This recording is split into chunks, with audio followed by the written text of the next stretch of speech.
Samantala, milyong-milyong mga Katolikong Pilipino naman po ang nakiisa sa Ash Wednesday na hudyat po ng pagsisimula ng Kwaresma. Pagbabalik loob sa Diyos, sentro ng pag-uumpisa ng Lenten season. Ang ulat niyan mula sa nagbabalik namin kasamang si Dina Pagibitan.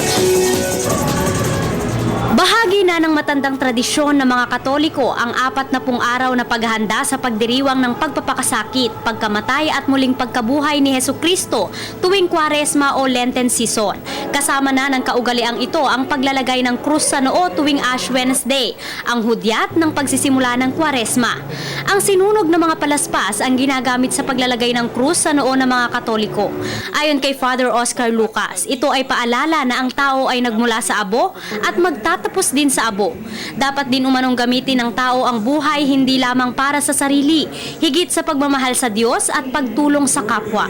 Ito po ay isang kaugalian na kung saan pinapahayag ng mga tao yung kanilang pagsisisi sa pamamagitan ng paglalagay ng abo sa kanilang ulo bilang pagbabalik loob kay Yahweh. Ang abo po ay nagiging simbolo lamang ng ating pagbabagong buhay, paglilinis ng ating sarili, pabalik sa Diyos. At ikalawa po, yung sinasabi natin na yung pong abo ay simbolo rin po na lahat ay may katapusan. Ngunit para sa mga Katoliko, ano nga ba ang ibig sabihin ng Ash Wednesday? Pagbabalik loob po sa Panginoon at pagsisisi sa ating mga kasalanan. Yun ay paalala sa atin, mga Kristiyano, na tayo galing sa alabok, doon din tayo babalik.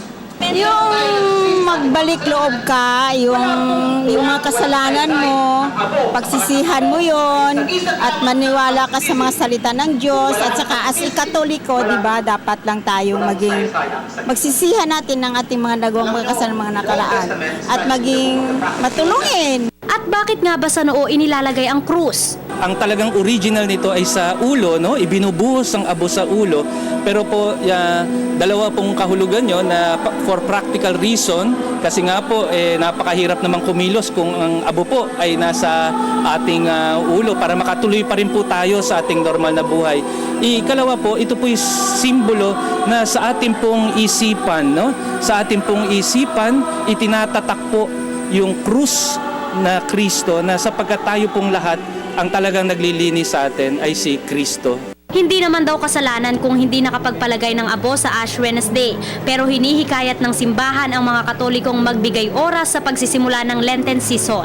Bagamat tinuturo rin sa panahong ito ang fasting o abstinence o ang pagkain ng isang beses sa isang araw at hindi pagkain ng karne, hindi naman daw binabawal ang mga pagkaing nakahiligan na. Na tayo pala ay hindi lamang pang material na bagay, na yung uhaw at gutom ng puso natin, hindi lamang po matatagpuan sa material na bagay na ino-offer ng mundong ito, kundi matatagpuan natin sa Diyos. So yun po yung meaning ng fasting. Kaya hindi po yung bawal ang stress, no? Kundi ano ang kahulugan na gusto nating mabakbak, no? Sa pagkakadikit natin na mighty band na tayo doon sa ating mga kinahiligan. Para sa Telebisyon ng Bayan, ako si Dina Pagibitan.